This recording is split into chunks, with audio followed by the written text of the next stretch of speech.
நேயர்கள் அனைவருக்கும் வணக்கம். வெண்முரசு எழுதழல் அத்தியாயம் 78. குருதி விதை 9. சதாநீகன் அன்றிரவு முழுமையாகவே துயில் நீத்தான். அவன் பிரத்யும்னனின் அறையிலிருந்து வரும்போதே இரவொலிகள் மாறுபட்டிருந்தன. மெல்லிய மழை தூறல் ஊரை மூடியிருந்தது. அவ்வப்போது மின்னல் வெட்டி வானம் சற்று உருமியது. இலைகள் பளபளப்புடன் தெரிந்தணைந்தன. அவன் அந்த சிறிய மாளிகையின் மிகச்சிறிய சாளரத்தருகே நின்று மழையை நோக்கி கொண்டிருந்தான். மழை நின்று குளிர்காற்று சுழன்றது. பறவைகள் குரல் எழுப்பின. மீண்டும் வானம் உருமத் தொடங்கியது. ஒரு எண்ணம் எழுந்தது. அர்ஜுனன் அவனை அழைக்காமலேயே இளைய யாதவரை பார்க்க சென்றுவிடக்கூடும் என்று. அடுத்த கணமே அதுவே நிகழுமென உள்ளம் உறுதி கொண்டது. விடியலுக்கு அப்பொழுதும் பொழுது இருக்கிறது என்று தோன்றியது. ஆனாலும் ஏவலனை அழைத்து நீராட்டரை ஒருக்கச் சொன்னான். நீராட்டறைக்குள் இருக்கையில் கூரை மேல் மழையின் ஓசை கேட்டது. வெளியே மழை பெய்யும் போது வெந்நீருக்குள் அமர்ந்திருப்பதன் மெய்ப்பு எழுகை எப்போதும் அவன் விரும்புவது. அங்கேயே அமைந்திருக்க வேண்டுமென விழைந்தான். கருவறையில் குழவி என. அந்த நாள் இனியது என்று ஏனோ தோன்றியது. இத்தகைய நாட்கள் இனி வரப்போவதில்லை என்ற சொல் உள்ளூரே எழுந்து கொண்டே இருந்தது. அது ஏன் என எண்ணி அவ்வாறு எண்ண வேண்டியதே இல்லை என அமைந்தான். எழுந்த ஆடை அணிந்து அணி பூண்டு வெளியே வந்தபோது மேலும் பொழுதிருப்பது தெரிந்தது. சிறிய உப்பரிகையில் நின்று இருளில் பொழியும் மெல்லிய மழையை பார்த்து கொண்டிருந்தான். அந்த மழையை வேறு எவர் பார்க்கிறார்கள்? கீழே காவலர்கள் கையில் வேலுடன் சுவருடன் சாய்ந்து நின்றிருந்தார்கள். அவர்கள் மழையை வெறித்து கொண்டிருந்தார்கள். என்ன எண்ணிக்கொண்டிருப்பார்கள்? மழை அவர்களின் பணியை கடுமையாக்குகிறது. பிறர் வெறுக்கும் கோடை காலம்தான் அவர்களுக்கு இனியது. புரவி மழையில் நனைந்து தலை குனிந்து நின்றது. அப்பால் எங்கோ எவரோ பேசிக்கொண்டு புரவியில் செல்லும் ஓசை. மெல்லிய மின் அதிர்வில் தேர்கூரை பளபளத்து அணைந்தது. இடியோசை தலைக்கு மேல் ஒரு பீடத்தை நகர்த்தி வைத்தது போல் ஒலித்தது. எங்கோ ஒரு கலம் உருண்டது.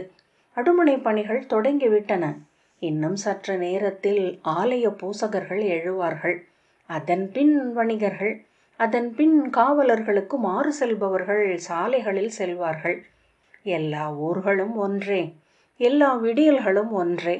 அவை ஒன்றென்றே இருப்பதே இனியது. ஏனென்றால் அறிந்த முகத்தின் அன்பு அதில் உள்ளது. என்ன எண்ணிக்கொண்டிருக்கிறோம்?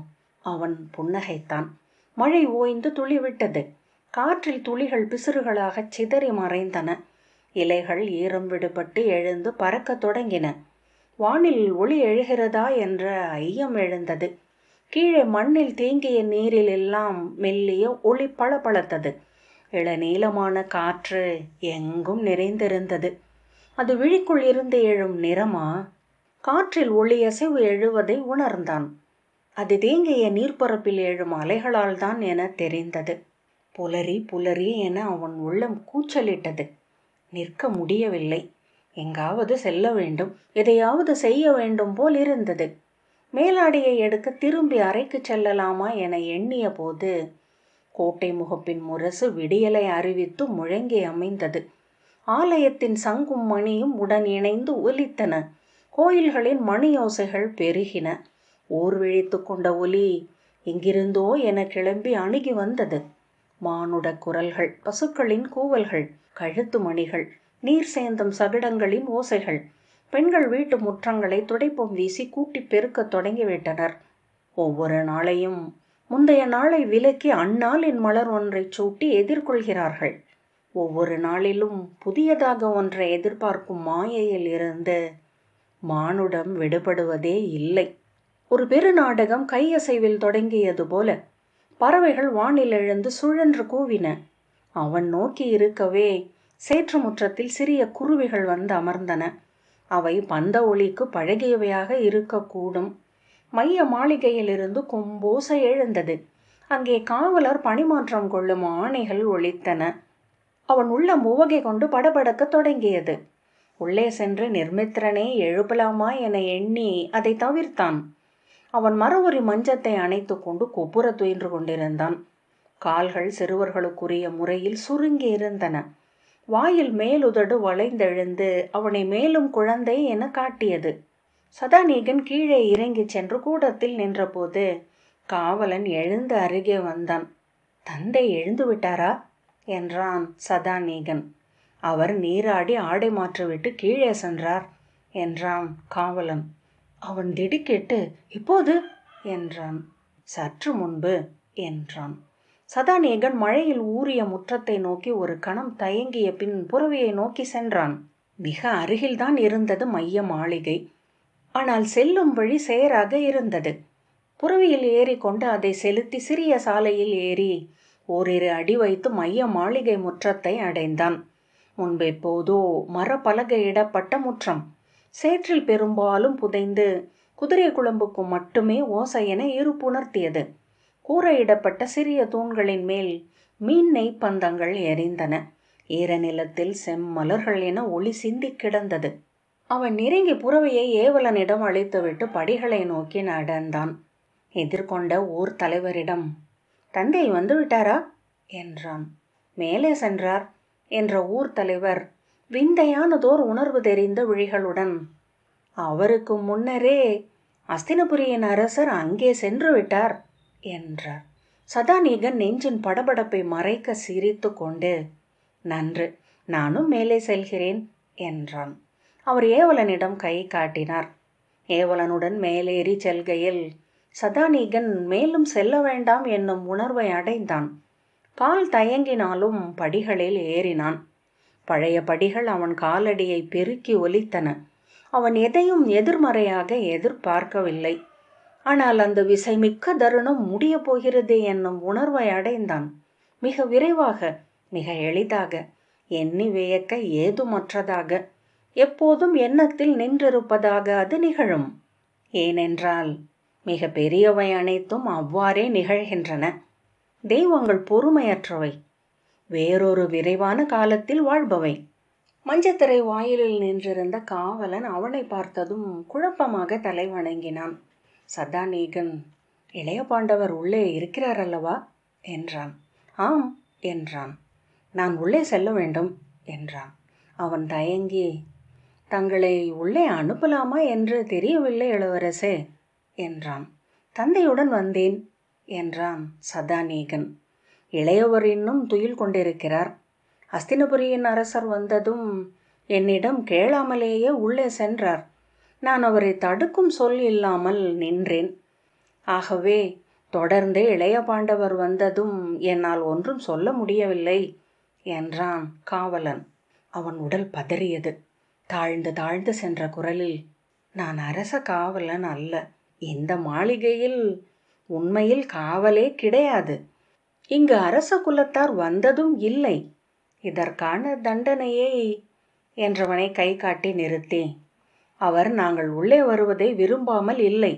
விரும்பவில்லை என்றால் நீ இங்கே நின்றிருக்க மாட்டாய் என்ற பின் அவன் தோளை தட்டி புன்னகைத்துவிட்டு கதவை திறந்து உள்ளே சென்றான். சிறிய மஞ்சத்தரையை மிக பெரும்பாலும் நிரப்பியபடி தாழ்வான மஞ்சம் இருந்தது. அதில் மர உரி படுக்கையில் மர உரி அணையில் தலை வைத்து இளைய யாதவர் மல்லாந்து துயின்று கொண்டிருந்தார். அவர் தலைமாட்டில் இருந்த சிறிய பீடத்தில் அஸ்தினபுரியின் அரசன் துரியோதனன் அமர்ந்திருந்தான். வேறு பீடங்கள் ஏதும் இல்லை என்பதனால் காலடியில் மஞ்சத்தின் விளிம்பிலேயே அர்ஜுனன் அமர்ந்திருந்தான். இருவர் விழிகளும் அவனை நோக்கின. அவன் தலை வணங்கிய பின் விலகி சுவரில் சாய்ந்து நின்றான். அவன் அவரை நோக்கி கொண்டு நின்றான். இடக்கையை தூக்கி தலைக்கு மேல் வைத்திருந்தார். வலக்கை தொடைமேல் படிந்திருந்தது. வலது தோள் அருகே படுக்கையிலேயே படையாழி இருந்தது. இடது தோள் அருகே இரவில் அரைக்கு நறுமணம் சேர்க்க வைக்கப்பட்டிருந்த செந்தாமரை மலர். வெண்ணிற ஆடையின் சீரான சுருக்கங்களும் மார்பில் அப்போது அணிவித்தவை என படிந்திருந்த ஆரங்களும் அவர் துயிலில் அசைவதில்லை என எண்ணச் செய்தன. இளைஞனுடையது போன்ற சிறிய உறுதியான உடல். தோள்கள், கைகள், மார்பு, வயிறு என அவன் நோக்கி கொண்டிருந்தான். ஒவ்வொன்றும் முழுமை கொண்டிருந்தன. ஆனால் மானுடம் அல்லாத ஏதோ ஒன்றிருந்தது. அது ஒரு கரிய சலவைக்கல் சிலை என்று எண்ணச் செய்தது. நீள்வட்டமான முகம், புன்னகை விலக முடியாதவை போன்ற சிறிய உதடுகள், கூரிய சிறு மூக்கு, கொழுங்கண்ணங்கள். அவன் ஒரு திடுக்கிடலை அடைந்தான். அவருக்கு இளைய தந்தையின் அகவை. மைந்தருக்கு மைந்தர் மனம் புரிந்து கொண்டு விட்டார். ஆனால் அங்கு படுத்திருந்த உடலில் இளமை மாறாமல் இருந்தது. அவன் இன்னொரு அதிர்வோடு அவ்வுடலின் சிறப்பு என்ன என உணர்ந்தான். கழுத்திலோ கைகளிலோ புறங்கையிலோ எங்கும் நரம்புகளே தெரியவில்லை. மிக அண்மையில் பெரிய கண்டாமணி ஒன்று அதிர்ந்தடங்கியது. அவருடைய விழி இமைகள் அதிர்ந்தன.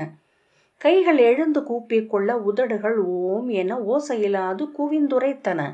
கைகளை ஊன்றாமல் இயல்பாக மடிந்து எழுந்தமர்ந்த அர்ஜுனனை நோக்கி, எப்போது வந்தாய்?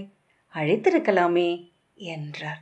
துரியோதனன் அசைய அவனை நோக்கி, கௌரவரே, தாங்கள் எப்போது வந்தீர்கள் என்றார். என்ன இது, மஞ்சத்தரை நிறைந்துள்ளது என்ற பின் சதாநேகனை நோக்கி புன்னகை புரிந்தார். அவர் விழிகள் அந்த முகத்திற்கு மிக பெரியவை. இளமைந்தர் விழிகள் போல அவற்றில் கருவிழியே நிறைந்திருந்தது. நோக்குவதன் கூர்மையும் நோக்காமையின் கனவும் கொண்டிருந்தன அவை. அவர் புன்னகைத்த போது சதாநேகன் தன்னுள் உணர்வு ஏதோ கொப்பளிப்பதை அறிந்தான். கை கால்கள் நடுங்க விழுந்துவிடக் கூடாது என்பதையே தன் உறுதிப்பாடாக கொண்டு நின்றான். அவ்வுணர்வை அழுகை என்று மட்டுமே வெளிக்காட்ட முடியும். ஓசையற்ற விம்மலாக, வெறும் விழி நீராக. துரியோதனன், நான் அரசமுறை தூதாக வந்தேன் என்றான். என் கோரிக்கையை முதலில் தங்களிடம் வைக்க வேண்டுமென விழைந்தேன். அதன் பொருட்டே காலையில் தங்கள் மஞ்சத்தரைக்குள் புகுந்தேன். பொறுத்தருள்க, இங்கு எவருக்கும் தடையென ஏதுமில்லை அரசே என்ற பின் அர்ஜுனனிடம், நீ இங்கு வருவாய் என சொல்லவில்லையே என்றார். நானும் அரச முறையாக தங்களிடம் கோரிக்கையை முன்வைக்கவே வந்தேன் என்றான் அர்ஜுனன். முதலில் நான் பார்த்தது இளைய பாண்டவனை. அவனிடம் கோரிக்கை கேட்பதே முறை என்றார் இளைய யாதவர். துரியோதனன், அதென்ன, நான் முன்னரே வந்து இங்கே காத்திருந்தேன் என்று சொன்னான். ஆம், ஆனால் காலடியில் அமர்ந்திருந்தமையால் அவனையே முதலில் கண்டேன். அது தன்னியல்பாக நிகழ்ந்திருக்கலாம். ஆனால் முறை அதுவே என்றார் இளைய யாதவர். சொல்க பார்த்தா. துரியோதனன் தவிப்புடன், நான் முன்னரே வந்தேன், தங்களை அழைக்க தயங்கினேன் என்றான். அர்ஜுனன், இளைய யாதவரே, தங்கள் துணை பாண்டவர்களுக்கு தேவை. நான் என் மூத்தவரின் முறையான அழைப்பை முன்வைக்கும் பொருட்டு வந்துள்ளேன் என்றான். அவர், அழைத்தேன் என்ற பின் புன்னகையுடன் திரும்பி, கௌரவரே, தங்கள் கோரிக்கையை சொல்லலாம் என்றார். துரியோதனன் முகம் மலர்ந்திருந்தது. யாதவரே, அவர் தங்கள் படைத்துணையை கோரவில்லை, துணை என்றே சொன்னார். நான் படைத்துணை கோர வந்துள்ளேன் என்றான். அழைத்தேன் என்றார் இளைய யாதவர். துரியோதனன் சிரிப்பு முகம் எங்கும் பரவ, முன்னரே யாதவ குடிகளின் முற்றாதரவு எங்களுக்கே என அறிவிக்கப்பட்டது. ஆனால் அச்சொல்லை எங்களுக்கு அளித்த தங்கள் மூத்தவர் நேற்று காணேகிவிட்டார். தங்கள் தந்தைக்கு படைகள் மேல் மேலானே இல்லை. தாங்கள் படைகளுக்கு ஆணையிட்டால் யாதவ படைகள் அதை மீறுமா என ஐயுற்றேன். ஏனென்றால் இன்னமும் கூட எளிய படை வீரர்களில் பலருக்கு நீங்கள் இறைவடிவம். இப்போது யாதவ படைகள் எங்களுக்கு துணை நிற்பதை நீங்களே ஒப்புக்கொண்டு அளித்துள்ளீர்கள் என்றான். ஆம், விருஷ்ணிகள் உள்ளிட்ட யாதவ படைகளில் எவருக்கு கௌரவ படையுடன் சேர விருப்பிருக்கிறதோ அவர்களுக்கு என் ஒப்புதல் அளிக்கப்படுகிறது. இதை அரசாணையாகவே அறிவிக்கிறேன். போதுமல்லவா என்றார் இளைய யாதவர். நன்று என்று துரியோதனன் சொன்னான். அத்துடன், தாங்கள் யாதவருக்கு எதிராக படைக்கலம் கொள்ளலாகாதென்று தங்கள் அன்னையின் ஆணை எழுந்திருப்பதாகவும் நேற்று அறிந்தேன். தங்கள் தந்தையும் அக்ரூரரும் தனித்தனியாக அதை அறிவித்திருந்தார்கள். ஆம் என்றார் இளைய யாதவர். அன்னையின் ஆணைப்படி என் மூத்தவரோ மைந்தரோ எனக்கு எதிராக களம் நிற்க மாட்டார்கள். துரியோதனன், அறிந்தேன். ஆனால் அந்த ஆணை கிருதவர்மனையோ அக்ரூரரையோ அவருடைய மைந்தர்களையோ பிற யாதவ பெரு வீரர்களையோ கட்டுப்படுத்தாது. அவர்கள் உங்களுக்கு எதிராகவே களம் நிற்பார்கள் என்றான். அவன் சொல்ல வருவதை புரிந்து கொண்டு, ஆம் கௌரவரே, அவர்கள் எனக்கு எதிராக களம் நிற்கக்கூடும். ஆகவே நான் வரும் போரில் என் கையால் படைக்கலம் தொடமாட்டேன் என்றார். இதையும் சொல்லுறுதியாகவே கொள்கிறேன் என்றான் துரியோதனன். கொள்க, இதையும் நானே அரச முறையாகவே அறிவிக்கிறேன் என்றார் இளைய யாதவர். துரியோதனன் புன்னகையுடன் அர்ஜுனனை நோக்கிவிட்டு, இது போதும், நான் வந்தது இதற்காகவே. நீங்கள் எவ்வகையிலும் பாண்டவர்களை விட்டு வர மாட்டீர்கள் என அறிவேன்.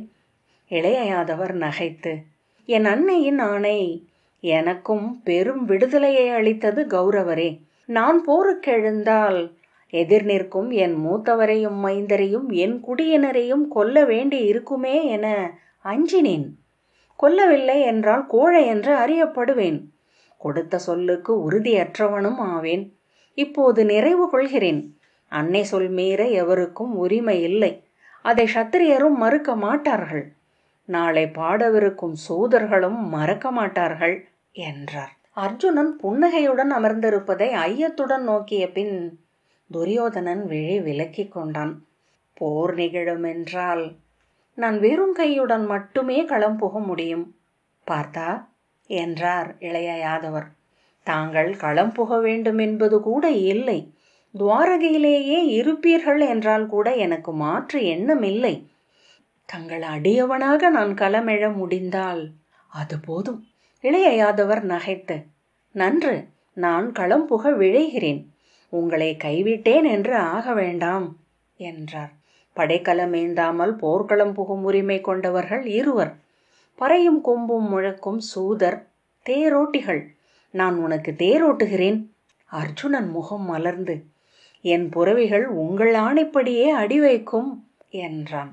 இளைய யாதவர் துரியோதனனிடம், தேரோட்டியை தாக்க நெறி ஒப்புதல் இல்லை கௌரவரே. எனவே என்னை கொன்ற பழியிலிருந்து தப்ப யாதவருக்கும் வழி அமைகிறது. கிருதவர்மனிடம் சொல்லுங்கள் என்றார். துரியோதனன், ஆம், அது நன்று. என்னையும் உலக்குழப்பத்திலிருந்து விடுவிக்கிறது இது. நீங்கள் படைக்கலம் ஏந்தாதிருக்கையில் நானோ அங்கனோ உங்களை தாக்குவது தகுமா என்றே உள்ளூர எண்ணிக்கொண்டிருந்தேன் என்றான். அங்கே நிகழ்வதென்ன என்று சதாநீகன் வியந்தான். விளையாட்டு ஒன்றில் களம் பகிர்ந்து கொள்பவர்கள் போல அவர்கள் பேசிக் கொண்டிருந்தனர். அவர் இருவரையும் வைத்து விளையாடி கொண்டிருந்தார். அவன் எண்ணியதை கேட்டது போல் அவர் அவனிடம், அனைத்தும் இனிதே முடிந்ததல்லவா, அவரவர் விழைந்தது போலவே என்றார். அவன் தலை அசைத்தான். நன்று, நான் நீராடி ஒருங்கி வருகிறேன். இன்று நாம் ஒரு நல்லுணவில் ஒருங்கமர்வோம் என்றார் இளைய யாதவர். படகுகள் யமுனையின் அலை வெளிமேல் எழுந்ததும் சதாநீகன் நீள் மூச்சுடன் திரும்பி அருகே நின்றிருந்த நிர்மித்திரனிடம், இன்னும் ஒரு நாளில் இந்திரபிரஸ்தத்திற்கு மேல்வோம் இளையோனே என்றான். அங்கிருந்து கிளம்பும்போது ஒரு பெரிய விடுதலை என உணர்ந்தேன். இப்போது அங்கு திரும்புவது நெஞ்சை இனிக்க வைக்கிறது. நிர்மித்திரன், இப்போது அங்கே நாம் பேசிக்கொள்ள நிறைய செய்திகள் உள்ளன. நான் சென்றதுமே ஏதேனும் சூதனை வரவழைத்து இவற்றையெல்லாம் பாடலாக பாடும்படி கோரவிருக்கிறேன் என்றான். ஏன், நீ என்ன வீரச் செயல் புரிந்தாய் என்றான் சதாநீகன். நான் புரிந்தவை வீரச் செயல்களா என்பதை அவர்கள் முடிவெடுப்பார்கள்.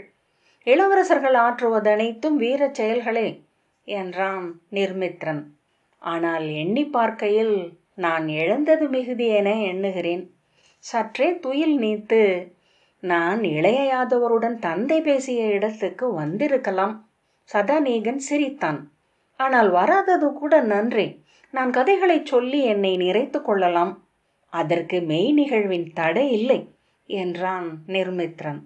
மூத்தவர் அனைவரும் இந்திரபிரஸ்தத்திற்கே மீண்டுவிட்டனர் என்று சதாநீகன் சொன்னான். அபிமன்யு மட்டும் துவாரகையிலேயே தங்கி இருக்கிறான். அவன் உபப்ளாவியத்திற்கு மேல விழையவில்லை. நிர்மித்திரன் ஏன் என்று கேட்காமல் அலைகளை நோக்கி கொண்டிருந்தான். பின்னர், போர் நிகழுமா மூத்தவரே என்றான். பெரும்பாலும் நிகழும் என்றான் சதாநீகன். நாம் அதை கடந்து வாழ்வோமா என்றான் நிர்மித்திரன். அவனை திரும்பி நோக்காமல், பெரும்பாலும் வாய்ப்பில்லை இளையோனே என்றான் சதாநீகன். சற்று நேரம் கழித்து திரும்பி நோக்கிய போது நிர்மித்திரன் நீரை நோக்கி கொண்டிருப்பதை சதாநீகன் கண்டான். அஞ்சுகிறாயா என்றான். அவன் திரும்பி நோக்கவில்லை. அவன் தோளில் கை வைத்து, இங்கே பார், அஞ்சுகிறாயா என்றான். அவன் கண்கள் கலங்கி இருந்தன. சிரிப்பை வரவழைத்த போது முகம் கோணலாகியது. இல்லை என்றால் அது பொய் என்றான். சதாநீகன் நகைத்து, முன்னரே அறிந்திருந்தால் அச்சத்தை கடக்க முடியும். ஆக இதற்காகத்தான் நம் தந்தையர் முழு மூச்சாக முனைகிறார்கள் அல்லவா என்றான் நிர்மித்ரன். அன்று காலை புலிவாயில் மடியவிருக்கும் மான் விரைந்தோடுகிறது அந்த கணத்தை நோக்கி என்றான் சதாநீகன். கவர்னரின் சப்ததள மண்டலியின் வரி என்றான் நிர்மித்ரன். எல்லாவற்றுக்கும் ஒரு வரி முன்னரே இருக்கிறது. சதாநீகன், ஆம், நூல்களுக்கு வேறென்ன வேலை என்றான். மூத்தவரே, நம் தந்தையருக்கு உள்ளுணர்வு இருக்குமா என்றான் நிர்மித்ரன். நமக்கே இருக்கிறது, அவருக்கு இருக்காதா என்ன? இளைய தந்தை சகதேவர் ஒவ்வொன்றையும் முற்றுண்மை என்றே அறிந்திருப்பார். நிர்மித்ரன், விந்தைதான் என்றான். எவரும் எதுவும் செய்ய முடியாது. நேராக அதை நோக்கி செல்வதை தவிர மீறவும் விலகவும் முயல்வது கூட அதை நோக்கி செல்லும் பயணத்தின் அசைவுகளே என்றான் சதாநீகன். நெடுநேர மலைகளை நோக்கி நின்ற பின் நிர்மித்ரன் ஒரு கணத்தில் திரும்பி, பொருளற்ற கேலி கூத்தாக மாறிவிட்டன அனைத்தும் என்றான். இன்னும் சற்று நேரம் இங்கே நில். மெல்ல மெல்ல பொருளேற்றம் செய்து கொண்டு உணர்வெழ்ச்சிகளும் சொற்பெருக்கும் கொள்வாய். மானுடன் சிக்கியிருக்கும் மாயைக்கு எல்லையே இல்லை. அது பிரம்மத்தின் தோற்றம் என்கின்றனர் முந்தையோர் என்றான் சதாநீகன். எழுதழல் 78வது அத்தியாயம் இத்துடன் நிறைவு பெற்றது.